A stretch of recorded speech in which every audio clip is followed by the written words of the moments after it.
The Galactic Council mocked humanity as cowards until the human fleets arrived. Part 1: The Weight of Empty Chairs. The laughter started before I even finished my sentence. I had been speaking for less than 30 seconds, a calm, measured response to the Vreth Dominion's formal accusation, when the sound rippled through the chamber like a wave. It was not the polite, restrained kind of laughter that diplomats sometimes use to deflect an awkward moment. It was the open, unashamed kind. The kind that says, "We do not consider you worth the effort of pretending." I stopped speaking. I stood at the human delegation's podium, a narrow, pale structure near the rear left of the Grand Conclave floor, and I let the sound wash over me. 47 species, represented by their finest minds, their sharpest voices, their most decorated ambassadors, and every single one of them was either laughing or smiling in a way that meant the same thing. My name is Kale Marin. I have held the title of Earth's ambassador to the Galactic Council for 11 years. Before that, I spent 22 years in the Martian Defense Corps, where I learned, among other things, that the most dangerous moment in any confrontation is not when the other side raises its weapon. It is when they stop taking you seriously.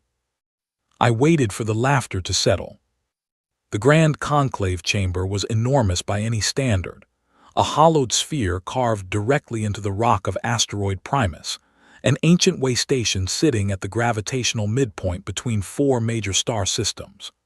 The walls curved inward above us and were lined with observation galleries, each one filled with delegation staff, analysts, and junior attachés watching the proceedings in real time. The floor was a wide, circular platform of polished dark stone, ringed by delegation podiums arranged in a precise horseshoe. At the open end of that horseshoe sat the council chair, a tall, silver-framed seat occupied by First Speaker Orvin of the Lethian Collective, a calm and ancient being who had been moderating galactic disputes for longer than most of humanity's written history. The human podium was near the back. It had always been near the back. Councillor Ithari of the Vreth Dominion stood at the primary speaker's position, the elevated central dais reserved for whoever held the floor. He was tall and angular, with a long, pale face and 4 arms that he kept folded across his chest, in a posture that I had come to recognize as Vreth for dismissal. He had just finished presenting what he called an evidence package, a detailed record of human military conduct over the past 18 months, specifically our response to the Outer Fringe raids. The raids had been bold. 3 human border systems, Cassini Station, the Helios Outpost, and the civilian agricultural colony on Dren IV, had been struck in rapid succession by Vreth-aligned raider fleets.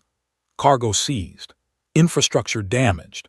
2 people injured, none fatally, because our evacuation protocols had activated within minutes.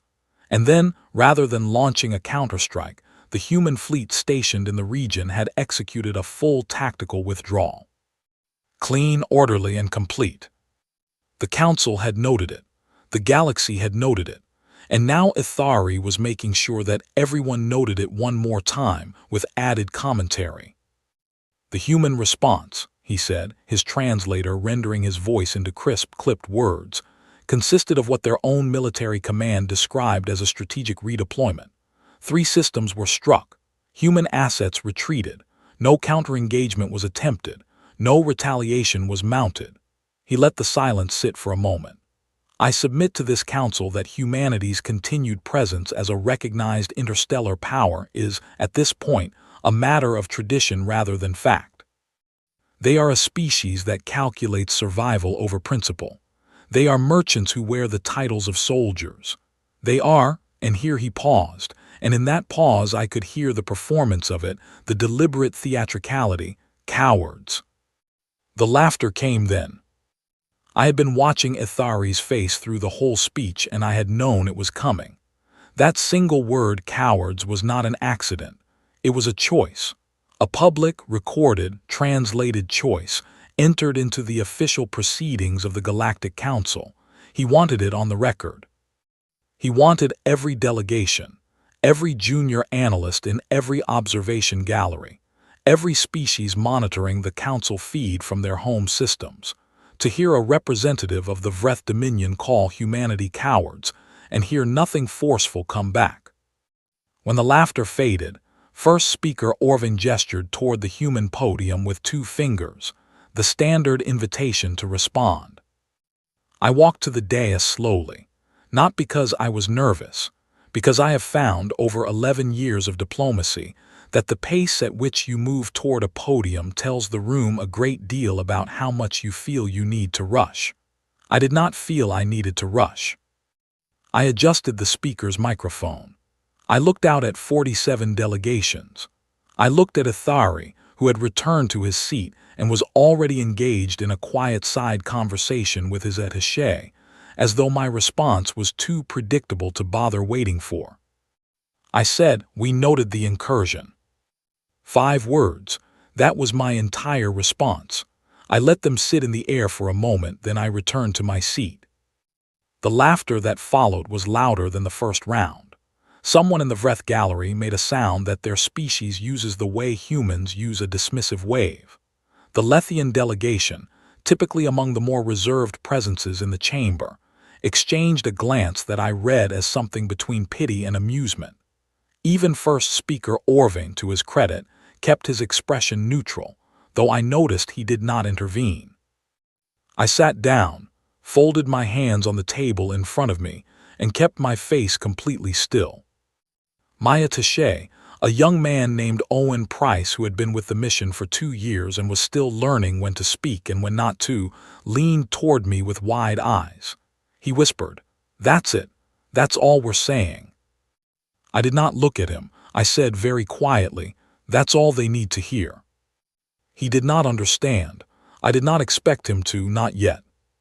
What Owen did not know, what no one in that chamber knew except for me, was that I had read the mobilization orders 4 months ago. I had sat in a secure briefing room on Ganymede Station with 3 members of Earth's Joint Strategic Command, and I had been walked through a plan so precise, so carefully constructed, so deeply patient in its design, that it had taken me a full day afterward before I could speak about it without my hands trembling. Not from fear, from something else entirely. From recognition. I had served long enough and fought enough to know what a real trap looks like. Not the quick, reactive kind, the kind where you respond to a provocation with an equal provocation and both sides walk away hurt. The real kind, the slow kind, the kind that requires you to absorb humiliation as a cost of doing business, to let the other side read your silence as weakness, to give them every reason to push further, exactly as far as you need them to push. The withdrawal from the outer fringe had not been a retreat, it had been an invitation. And seated in the grand conclave chamber, surrounded by 47 species who believed with complete confidence that humanity was afraid, I allowed myself exactly one private thought before turning my attention back to the proceedings. They will understand soon enough. The session continued for another 3 hours. Various delegations weighed in on the Vreth evidence package. The consensus, politely worded but unmistakable, was that humanity's standing in the council had been damaged. The Lethian collective's representative suggested, gently, that perhaps Earth should consider a more assertive posture to maintain its credibility. The Andral Federation, small, careful, always reading the political winds, abstained from the discussion entirely. The Vreth sat with the self-satisfied stillness of people who had already won the day and knew it. When the session ended, I walked out through the wide corridor of Asteroid Primus's main concourse and found a window, a long, rectangular viewport looking out into open space, and I stood there for a while, watching the stars. Owen came to stand beside me. He was quiet for a moment, which I appreciated. Then he said, "They really don't like us, do they?" It was not quite a question. "Some of them don't," I said. "Some of them are simply reading a ledger and coming to what they believe is a rational conclusion. Ithari is neither. He's pushing. He's testing how far we'll absorb before we react. And we're just going to keep absorbing." I turned away from the window. Owen, I said, do you know what the most expensive thing in any conflict is? He thought about it. Firepower. Time, I said. The side that can afford to spend more of it wins. We have been spending time very carefully for a very long while. I started walking. Make sure the next session report is filed before midnight, and get some rest. The days ahead are going to require you to be sharp. I left him standing at the window, looking at the stars, and I walked back toward the human missions quarters with the particular calm of a man who knows something the rest of the room does not. It is a strange kind of feeling, heavy and clean and very, very quiet. Part 2. What Cowards Do in the Dark. The Council's formal censure of Earth arrived 6 weeks after that first session, and it was, by any diplomatic standard, a thorough document. 17 pages, signed by 31 of the 47 recognized member species. It cited humanity's failure to respond to the outer fringe raids as a violation of what the Council called the doctrine of proportional engagement, an informal but widely observed principle that stated any recognized interstellar power had both the right and the implied obligation to defend its territories against unlawful aggression. By withdrawing our fleets, the document argued, we had not only abandoned our own people, but had also signaled to the broader galactic community that human-controlled space was, in practical terms, undefended. The language was careful, diplomatic, but the meaning underneath it was not subtle. My government's response arrived on my desk the following morning. It was 4 sentences long. Earth acknowledges receipt of the Council's formal censure. We take note of the concerns raised by member species. Earth remains committed to the principles of galactic peace and cooperative governance. We will continue to act in accordance with our strategic assessments. That was it. 4 sentences, no denial, no protest, no demand for retraction. I read it twice, then forwarded it to First Speaker Orvin's office without comment. By the end of that week, the consensus in the Council corridors, among the analysts, the attachés, the junior diplomats who did the real work of keeping track of political weather, was that Earth had accepted the censure because we had no credible counterargument. We were, the theory went, trying to avoid further embarrassment by saying as little as possible. I let the theory breathe. I even quietly encouraged it in the way that experienced diplomats do, not through outright deception, but through the careful management of silence. When other ambassadors raised the matter in informal settings, I responded with polite brevity.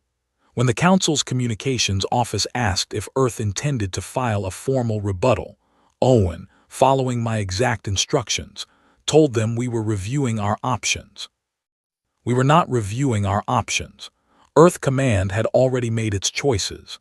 I was simply maintaining the space those choices needed to work inside.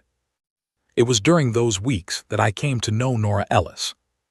She was the Vreth Dominion's cultural attaché, a position that officially involved managing the translation archives and coordinating cross-species educational exchanges.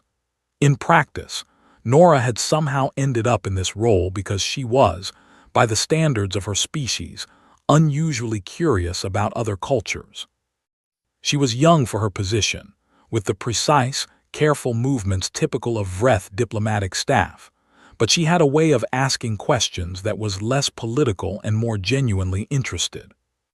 She found me one afternoon in the Primus Concourse reading room, a quiet space that most delegations avoided because the seats were designed for species with more legs than humans, and sat down across from me with a cup of something warm and said, without preamble, "I want to understand something."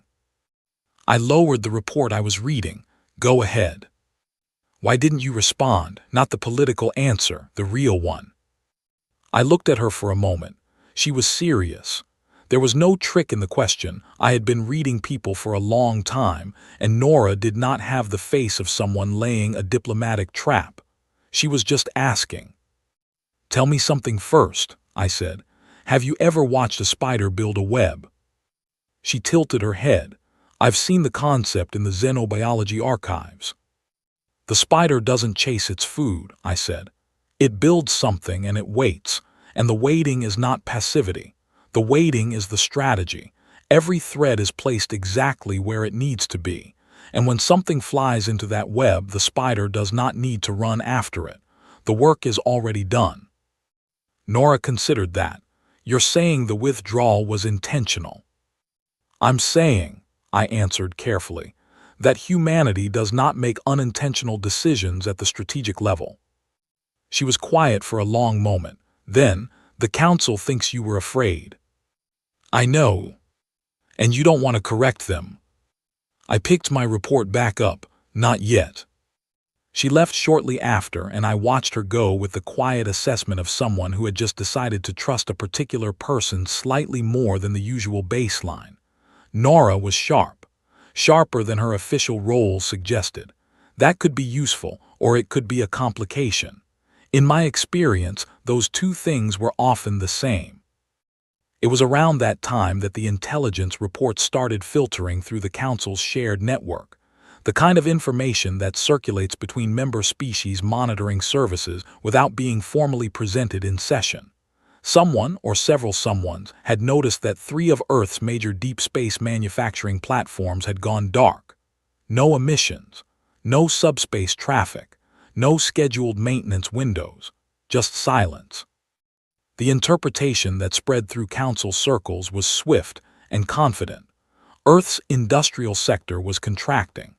The economic strain of maintaining a galactic diplomatic presence without the military credibility to back it was beginning to show.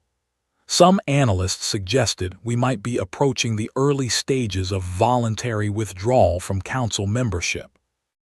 I read these reports in my quarters each morning with a cup of coffee, and allowed myself the small pleasure of recognizing how thoroughly wrong they were. I had been on Ganymede Station when the blackout order was issued. I had heard Admiral Claire Voss explain it in the measured, unhurried tone she used when discussing things that had been decided long before the meeting began. The manufacturing platforms had not gone dark because they were shutting down. They had gone dark because they were running at full capacity, triple shifts, rotating crews, zero emissions except through shielded venting channels that our own early warning systems could barely detect at close range. Someone trying to read us from light years away would see nothing, which was exactly what we needed them to see. I had known Claire Voss since my core days. She was not a person who built small things. I remember the night I received her briefing clearly, not because of anything dramatic that happened afterward, but because of one image that stayed with me, a holographic projection of deep space scattered with blue marker points, each one representing a position, a way station, a gravitational staging point. And across those marker points, moving like a slow tide across the display, were green lines, fleet vectors, converging. Not around our systems, around theirs. I had looked at that display for a long time before I said anything. When I finally spoke, I asked only one question: how long? Claire had answered without hesitation. When they move, 6 hours. The moment they commit their full advance, 6 hours from the order, we're in position. And if they don't move? They'll move, she said. We've given them every reason to believe there's nothing in the way. That was the briefing. That was the plan. And every morning for the weeks that followed, as I sat in council sessions and read diplomatic communiques and fielded polite expressions of sympathy from ambassadors who thought humanity was quietly declining, I carried that image in my memory, those green lines, moving slowly and with perfect certainty toward their marks. One night very late, Owen knocked on my office door. I told him to come in. He looked tired and a little unsettled. He sat down across from my desk and said, "I got an encrypted message from Earth Command. It was addressed to you through the secondary channel, just 2 words." He held out a data card. I took it and read the screen. "Patience, Ambassador." I set the card down on my desk. I opened the bottom drawer, retrieved a bottle of scotch that a friend from Edinburgh had sent me the previous year, poured a measure into a plain glass, and sat back in my chair. Owen watched me with an expression that was somewhere between concern and curiosity. "Is there anything you want to tell me?" he said. "Yes," I said. "Go to sleep. And when you wake up, remember that in 11 years of this work, the most dangerous thing I have ever encountered in any negotiation is the moment when the other party becomes absolutely certain they understand the situation." He thought about that, because that's when they stop looking. "Because that's when they stop looking," I confirmed. He left. I sat with my drink and the low hum of the station's environmental systems for a while, not thinking about anything in particular. Outside the viewport, stars drifted past on their long, indifferent courses. Somewhere out there, in the dark between those stars, human engineers on blacked-out platforms were working through the night. Human fleet commanders were running final system checks. Human navigators were plotting coordinates with the kind of careful precision that only comes from knowing exactly where you need to be and exactly when you need to be there. Nobody in the Galactic Council knew any of it. I finished my drink, turned off the light, and went to bed. Part 3: The Silence Before the Signal. The emergency session was called on a Tuesday. I received the notification at 600, while I was still in the middle of my morning review of the overnight intelligence summaries. The message from First Speaker Orvin's office was brief. Council convenes at 900, full attendance mandatory, matter of galactic security, and I read it twice before setting my coffee down. I already knew what had happened. The Vreth advance into the Kepler corridor had begun overnight. The Kepler corridor was a stretch of space roughly 40 light-years long and 12 wide, sitting at the intersection of 3 major trade routes. It connected the inner council systems to the outer colonies, and whoever controlled transit through it held a quiet but enormous amount of economic leverage over roughly a third of all recognized interstellar commerce. The Vreth had wanted it for decades. Every diplomatic analyst in the council knew it. The corridor had been the subject of 11 formal negotiation attempts, 6 boundary reviews, and 3 near incidents over the past 30 years. And every time, a combination of council pressure and strategic ambiguity had kept the Vreth from making a direct claim. The strategic ambiguity, in large part, had come from the fact that several human shipping lanes ran through the corridor. Humanity, with our acknowledged, if now apparently doubted military capability, had served as an informal deterrent simply by being present. But we had just spent 6 weeks being publicly described as cowards. We had accepted a formal censure without argument. Our manufacturing platforms had gone dark. Our fleets had withdrawn from the outer fringe. From where Ithari and the Vreth High Command were standing, the timing was perfect. I walked to the conclave chamber at 8:55, 4 minutes ahead of session start. The corridor leading to the main floor was unusually crowded, delegations moving quickly, staff speaking in urgent tones, the particular energy of a building that has just received news and has not yet decided how to feel about it. I moved through it all at my usual pace. Owen fell into step beside me. His face was tight. The Vreth have moved 6 full divisions into the Kepler approach vectors. 3 of them are already inside the outer boundary markers. "I know," I said. "They're calling it a peacekeeping deployment." "I know that too." He lowered his voice. "What do we do?" I pushed open the heavy door to the conclave floor and stepped inside. The chamber was already nearly full. The noise level was higher than I had ever heard in 11 years of sessions, overlapping voices, the hum of translation systems running at capacity, the specific kind of controlled alarm that fills a room full of intelligent beings who have just realized that the rules they counted on may not be enough. I scanned the floor as I walked to the human podium. 3 delegations were already on their feet. The Andral Federation's ambassador was speaking rapidly into a personal communicator. The Lethian collective's first voice sat with the deep stillness of her species, but even she was watching the central floor display with more attention than I had seen from her before. The display showed a galactic map. The Kepler corridor was marked in pale yellow. The 6 Vreth fleet groupings were marked in sharp red, moving slowly across the display with the kind of unhurried confidence that comes from believing you have already calculated every response and found none of them threatening. I sat down. I folded my hands on the table. I waited. First speaker Orvin called the session to order at 9:02, which was the first time in my experience that he had been even 2 minutes late to open a scheduled session. He moved through the formalities quickly, which told me that even Orvin's patience had limits when approximately 1/3 of galactic trade infrastructure was being physically occupied. Ithari took the speaker's position before the floor was formally open to delegations. Orvin allowed it, a small concession, I noted, to the Vreth's current position of advantage.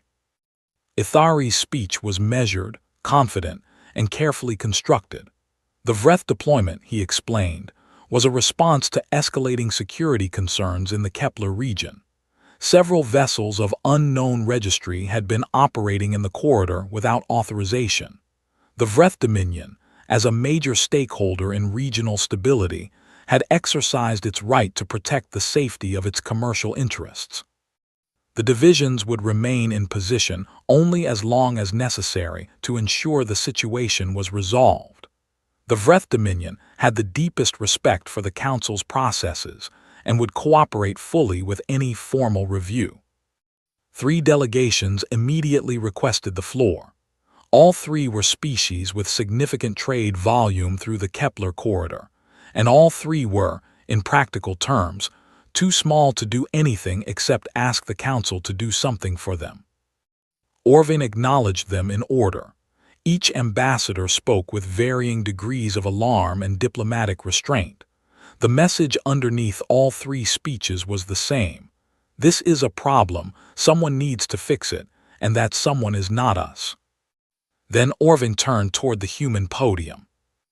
Not to grant me the floor. Not yet.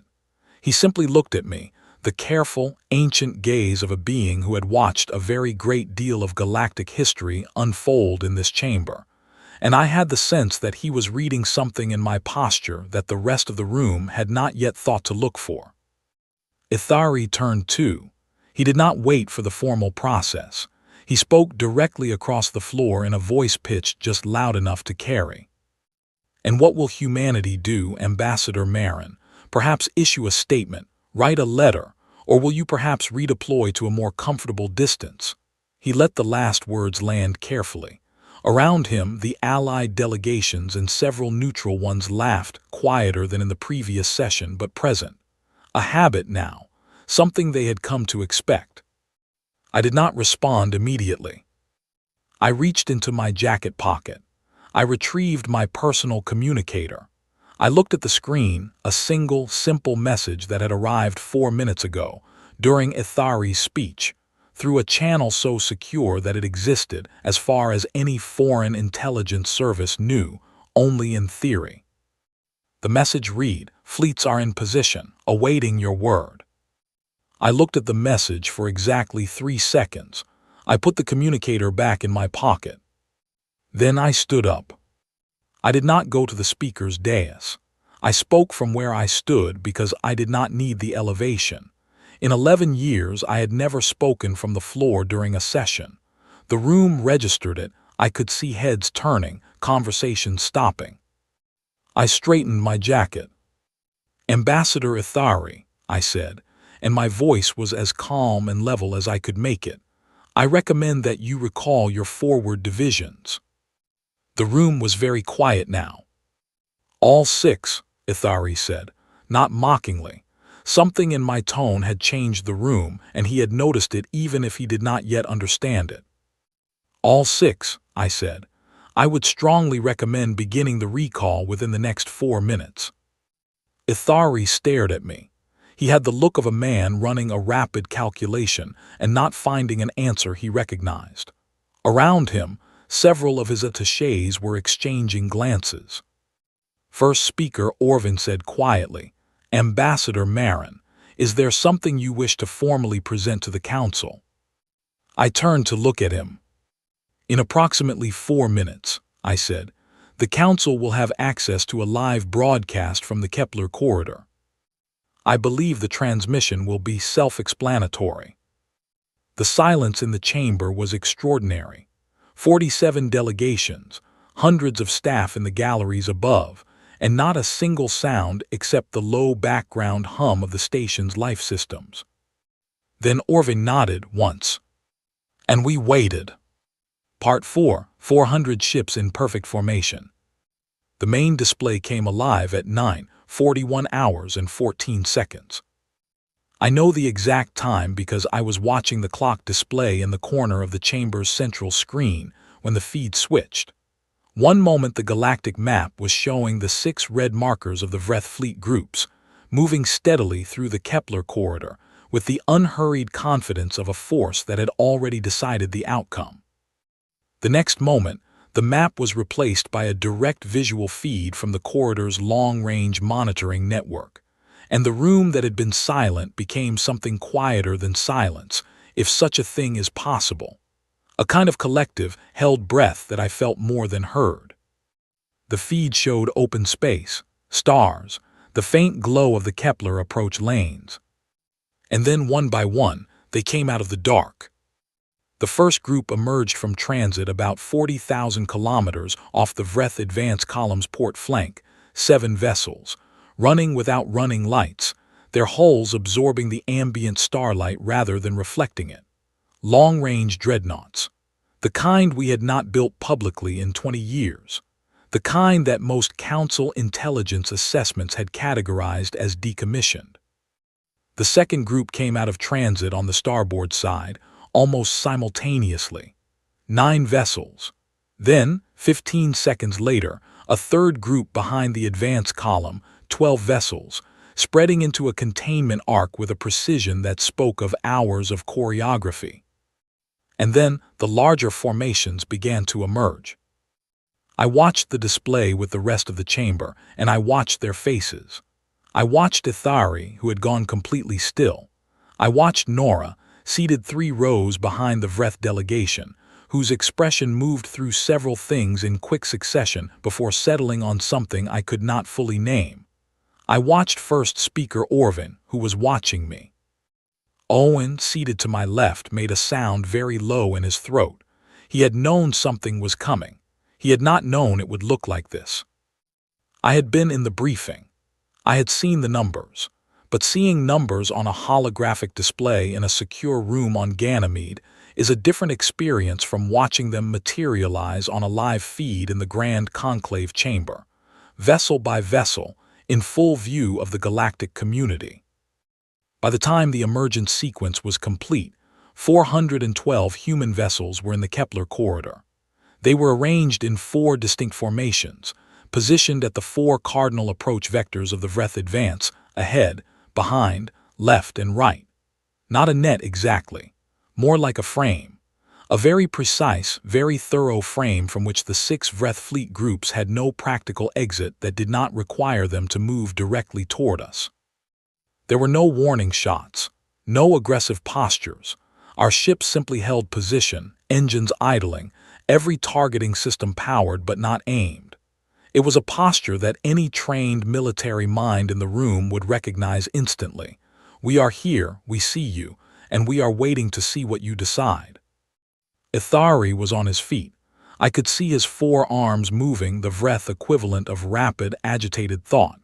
His chief aide leaned close and said something. Ithari shook his head. The Vreth advance columns had stopped moving. First Speaker Orvin spoke carefully.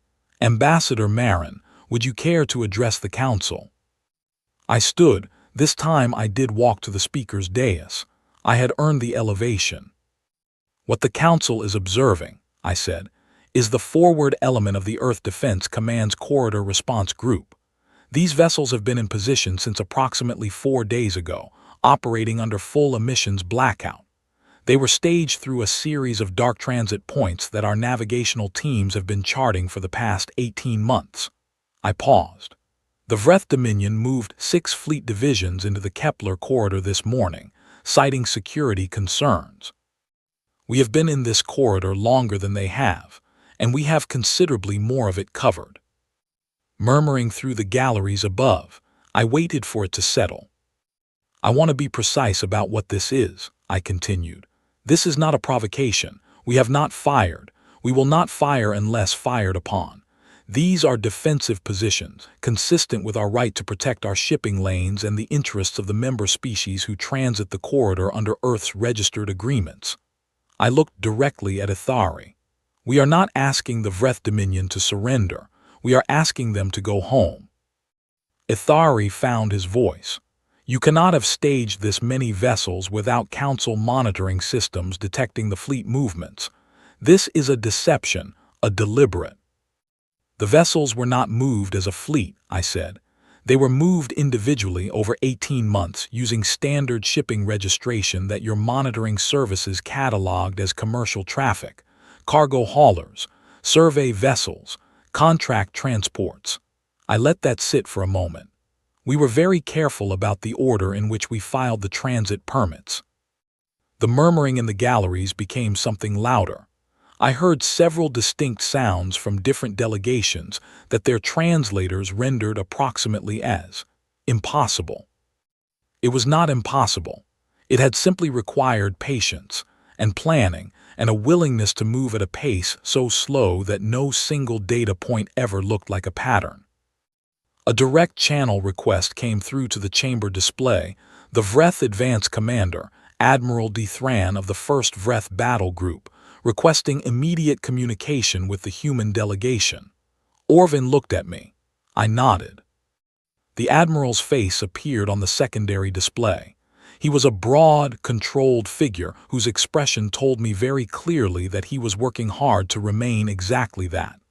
Ambassador, he said, clarify your intentions. I said, your divisions entered a space in which we have prior legal presence and current military superiority. We are not going to engage you, Admiral. We would like you to withdraw. Your government may send a formal communication to Earth Command requesting a timeline discussion if they need more than 6 hours. Dithran stared at me. You're offering us 6 hours. We're offering you 6 hours, I confirmed. He cut the channel. I turned back to the chamber. Ithari was still standing. I looked at him not with triumph, not with hostility, just steadily. The Vreth Dominion said, I recalled aloud, that humanity calculates survival over principle. That is true. We have always been very careful about survival. I adjusted the speaker's microphone. We have survived things that would have ended most species. Ice ages, world wars. The hard years after our first contact with the galactic community, when we realized how much larger the universe was than we had imagined and how unprepared we were for it. We survived all of those things, and we survived them by being very, very precise about the difference between appearing weak and being weak. I stepped back from the dais. Those are not the same thing, Counselor Ithari. I hope you will convey that to your government. I returned to my seat. In the corridor 3 hours later, Nora found me again. She did not sit down this time. She stood in front of me with her arms crossed, and for a long moment she said nothing at all. Then, you knew the entire time, every session, every censure. You sat there and you knew. Yes, I said. And you said nothing. We said what we needed to say. She looked at me for a long time. The spider, she said. The spider, I agreed. She uncrossed her arms. The expression on her face was still complex, too many things at once to reduce to a single word.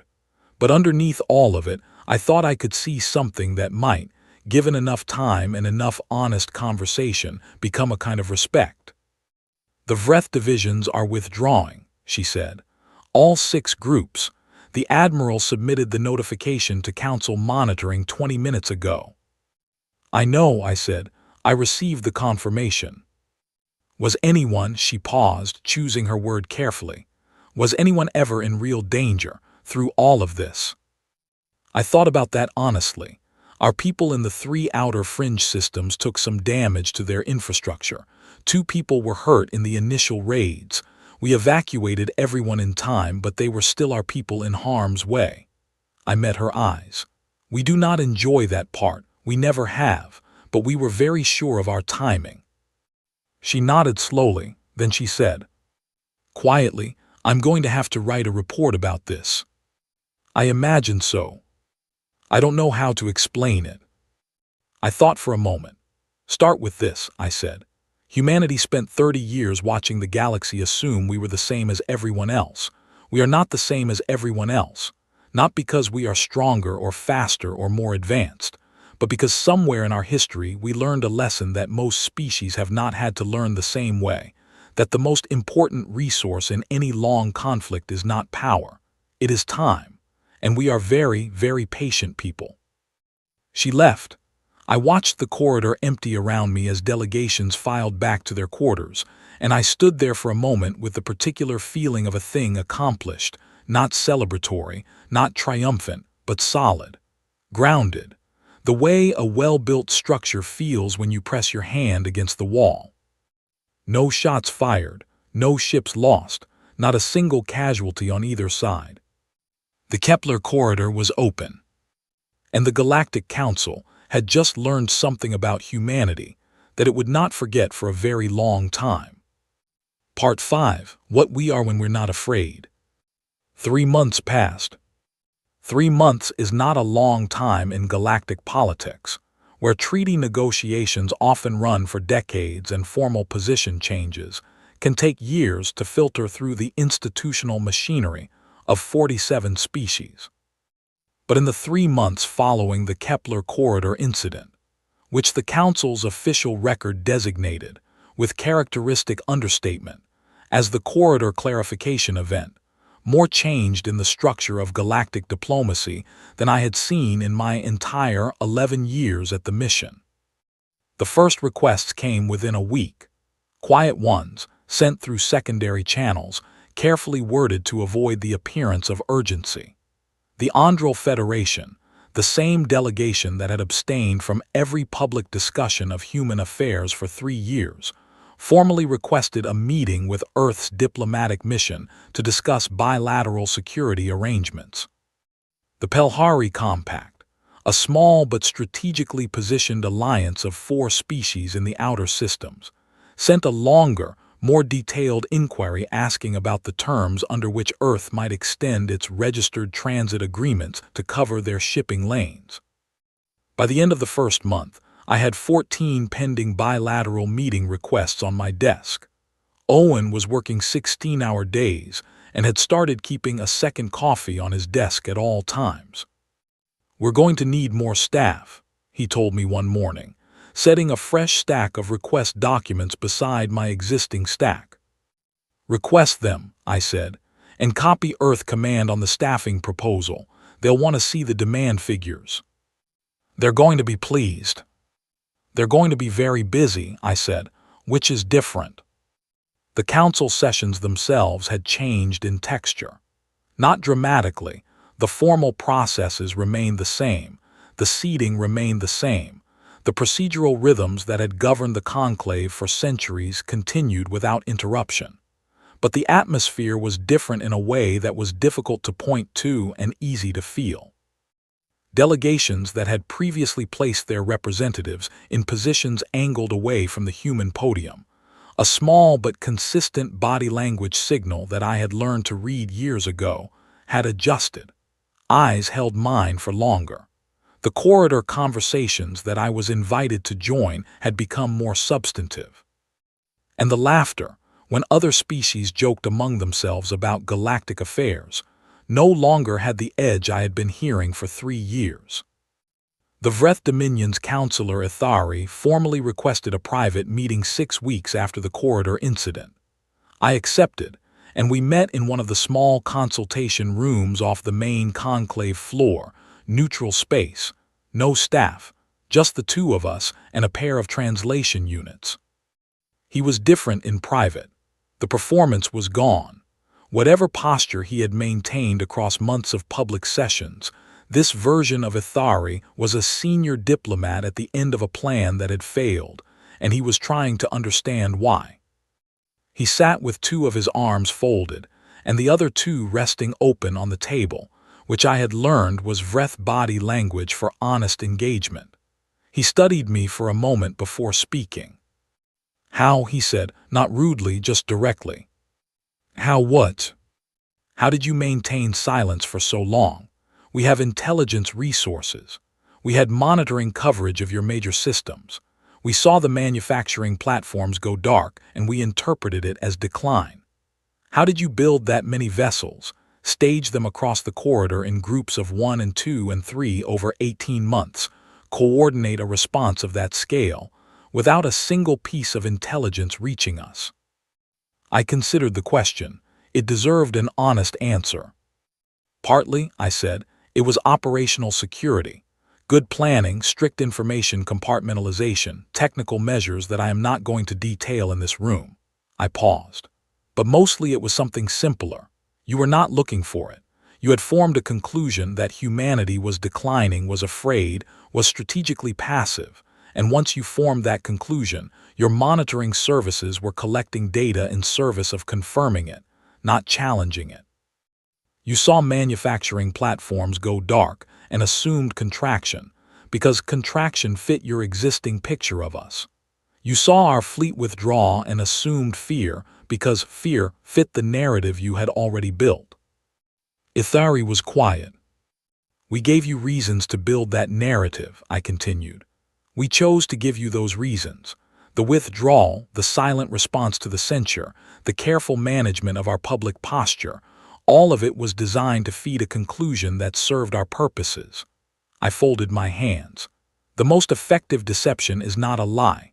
It is a truth that you allow someone to arrive at themselves, pointed in the wrong direction." He absorbed that. "Then you were not afraid?" "No. Not of us, not of the censure, not of the public perception. We understood that short-term perception was a cost we could afford to pay," I said. "Long-term position was what mattered.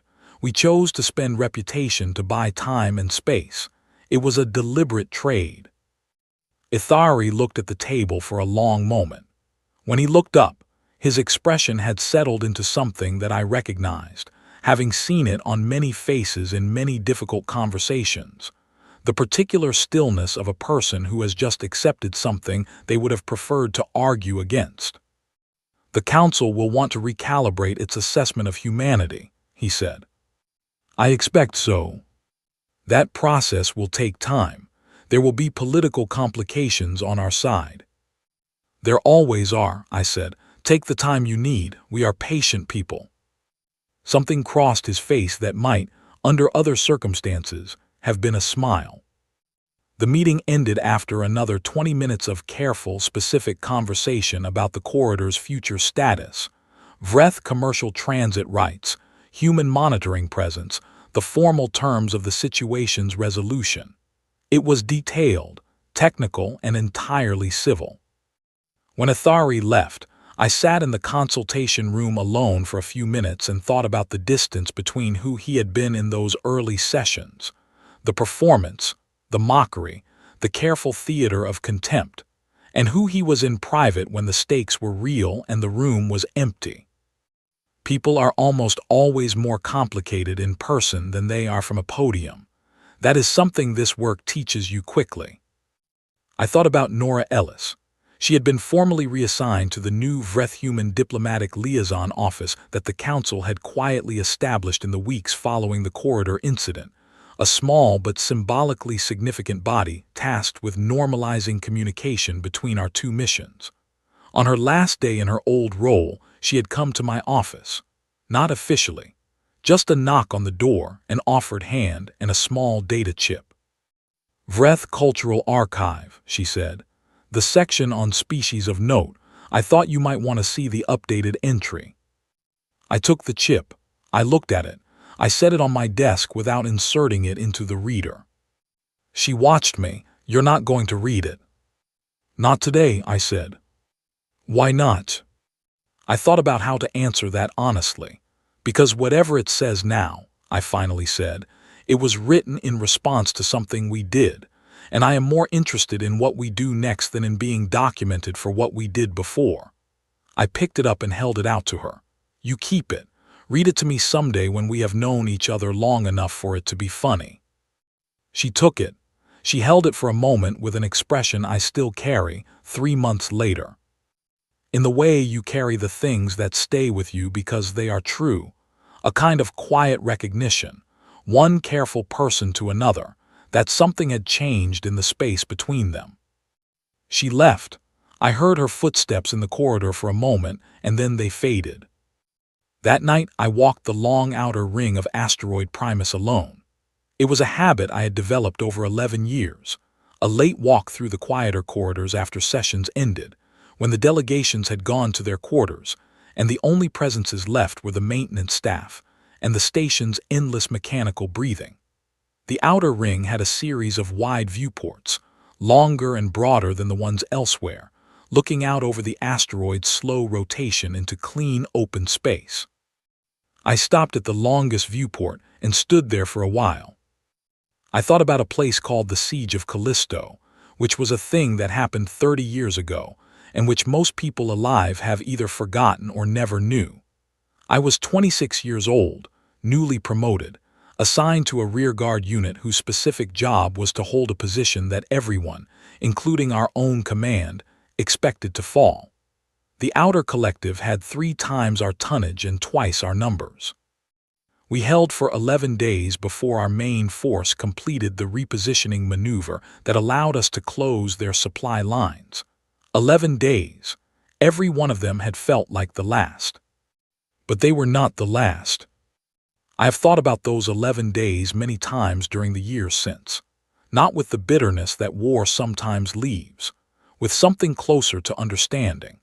Because those 11 days taught me something that I have never forgotten and that I tried, in the ways available to me across an 11-year diplomatic career, to embody in every decision I made and every silence I kept. The thing that fear and patience look like from the outside is the same. They wear the same face. They move the same way. The difference is entirely internal. It lives in what you know and how far ahead you are willing to look. A person who holds still because they are afraid and a person who holds still because they are waiting can occupy the exact same room and appear completely identical to every observer present. The difference only becomes visible when the waiting ends. Humanity had been waiting for a long time, not just in the Kepler corridor, not just across the 18 months of careful preparation that the Council would spend years analyzing. I mean something longer than that, a kind of patience built into us by everything that had ever required us to survive. Ice and drought and plague and our own worst impulses, and the long, grinding process of becoming something better than we had been before. We had outlasted most things through a combination of stubbornness and intelligence, and a very specific refusal to accept that the current situation was the permanent situation. The galaxy had looked at us and seen the size of our ships and the range of our territory and the smoothness of our diplomatic language, and it had made a category error. It had assumed that because we had achieved a certain level of sophistication, we had left behind the deeper qualities that produced the sophistication in the first place. We had not. The next morning I arrived at the Grand Conclave Chamber for a regular session. No emergency, no crisis, no major agenda item. Owen was already at the table, looking through the day's briefing materials with his second coffee at the ready. I crossed the floor toward the human delegation's position. And I stopped. The chair was different. It was not the narrow, pale structure that had occupied this position for as long as I could remember. That chair was gone. In its place stood something solid, wide, and carved, not from the composite materials of standard council furniture but from lunar stone, white-gray and dense, with a surface that caught the light evenly across its entire face. It had no decoration. It needed none. Its presence was the statement. It was positioned at the front of the chamber. Center front. Not near the back. Not in a quiet corner of the horseshoe where the smaller delegations set their representatives. The center front position was traditionally reserved for the Council's most senior recognized members, the species with the longest unbroken diplomatic histories, the most extensive formal agreements, the greatest established presence in galactic affairs. There was no note, no formal notification, no document or communique explaining the change. Someone, or the Council itself, through whatever quiet process it used when it wanted to acknowledge something without making a speech about it, had simply moved the chair. I stood in front of it for a moment. Owen came to stand beside me. He looked at the chair, he looked at me. He said very quietly, "Well." "Yes," I said. "How does it feel?" I thought about that. The honest answer was complicated. It felt like the end of something, but not the triumphant kind of end, the clean slate kind. It felt like the closing of one chapter of a very long book, with the full knowledge that the next chapter was already beginning and would bring its own difficulties, its own tests, its own long silences during which we would have to know something the room did not. It felt like responsibility in the most direct sense of the word. Not a burden and not a reward, but simply a fact, a weight distributed evenly across the shoulders in the way that important things always are. It felt, if I am being fully honest, like standing at the edge of the next 11 days. I sat down. The chair was steady under me, solid as the rock it was made from. I set my briefing materials on the table. I looked out at the chamber, at the other delegations taking their seats, at the observation galleries filling with staff, at the enormous curved walls of the conclave that had held the conversations of 47 species for centuries. First speaker Orvin took his position. He called the session to order. The room settled into the particular, focused quiet of a body preparing to conduct the serious business of governing a shared galaxy. Owen leaned slightly toward me. "Ready?" he asked. I opened the briefing document. I found the first agenda item. "We're always ready," I said. "That's the whole point." The session began.